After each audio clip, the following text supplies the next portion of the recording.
Metro ఉదయం news కి స్వాగతం. దేశంలోని అన్ని వర్గాల ప్రజలకు న్యాయం జరిగే విధంగా కేంద్ర బడ్జెట్ను ప్రవేశపెట్టినందుకు కృతజ్ఞతలు తెలుపుతూ వరంగల్ హెడ్ పోస్ట్ ఆఫీస్ కూడల్లో నరేంద్ర మోదీ చిత్రపటానికి పాలాభిషేకం చేశారు వరంగల్ జిల్లా అధ్యక్షులు గంటా రవికుమార్. ఈ సందర్భంగా వారు మాట్లాడుతూ ప్రధాని మోదీ నేతృత్వంలో కేంద్ర ఆర్థిక శాఖ మంత్రి నిర్మలా సీతారామన్ ప్రవేశపెట్టిన 2025-26 బడ్జెట్ను తెలంగాణ రాష్ట్రంలో కాంగ్రెస్ నాయకులు దేశ బడ్జెట్ పైన ఆర్థిక లెక్కింపులపైన అవగాహన లేక తెలంగాణ రాష్ట్రానికి అన్యాయం చేశారంటూ నిరసనలు తెలపడం సిగ్గుచేటన్నారు.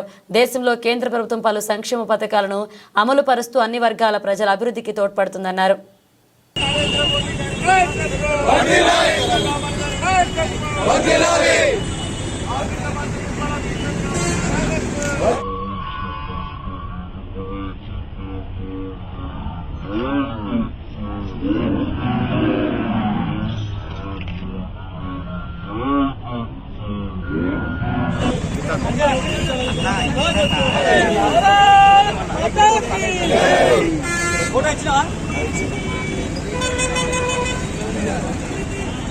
రెండు 2025-26 సంవత్సరానికి గాను దేశ ప్రీతమ ప్రధాని నాయకత్వంలో కేంద్ర ఆర్థిక మంత్రి నిర్మలా సీతారామన్ గారు ఫిబ్రవరి 1న పార్లమెంట్లో బడ్జెట్ని ప్రవేశపెట్టడం జరిగింది.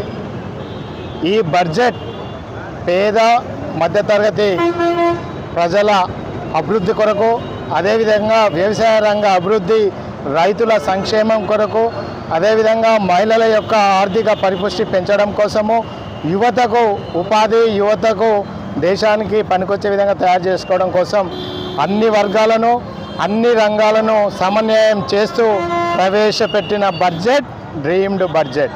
ఇది భారతదేశాన్ని వికసిత్ భారత్గా చేసేదానికి విధంగా ఈ బడ్జెట్ని ప్రవేశపెట్టడం జరిగింది.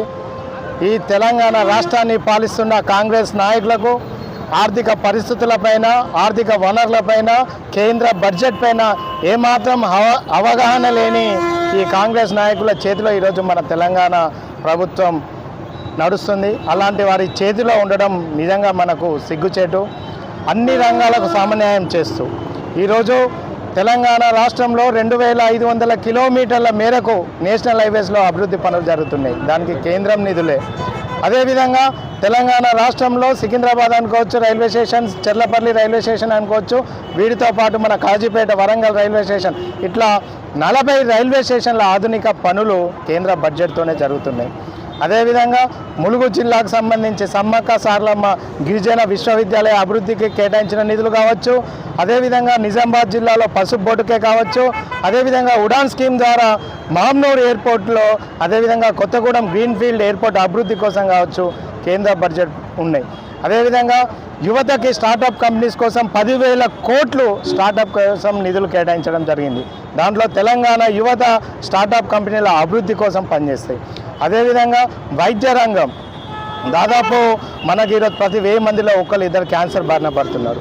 క్యాన్సర్కి సంబంధించిన మందులలో 36 మెడిసిన్స్కి, 36 రకాల ఔషధాలకి ఈరోజు ఎలాంటి ట్యాక్సెస్ లేకుండా పేదవాడికి కూడా క్యాన్సర్ వైద్యం అనేది తక్కువ రూపాయతో అయ్యే విధంగా చేయడం జరిగింది. దాంతోపాటు విద్యా వ్యవస్థ, ప్రభుత్వ విద్యా వ్యవస్థ పటిష్టం చేయడం కోసం Atal labs, Atal tinkering labs అని చెప్పేసి వాటి అభివృద్ధికి, అదేవిధంగా దేశంలోని ఎంఎస్ఎంఈ రంగం యొక్క అభివృద్ధి కోసం కావచ్చు, అన్ని రంగాల కోసము బడ్జెట్లో నిధులు కేటాయించడం జరిగింది. అసలు బడ్జెట్ని చదవకుండా ఈ కాంగ్రెస్ నాయకులు ప్రభుత్వంపై ఏదో ఒకటి మాట్లాడాలనే విధంగా మాట్లాడుతున్నారు తప్ప ఏ మాత్రం విషయ పరిజ్ఞానం లేని కాంగ్రెస్ నాయకులు ఈరోజు వరంగల్ జిల్లా మంత్రివర్యులు కావచ్చు, స్థానిక ఎమ్మెల్సీ బసవరాజ్ సారయ్య గారు కావచ్చు, వీళ్ళందరూ కూడా విషయ పరిజ్ఞానం పెంచుకొని మాట్లాడవలసిందిగా కోరుకుంటున్నారు.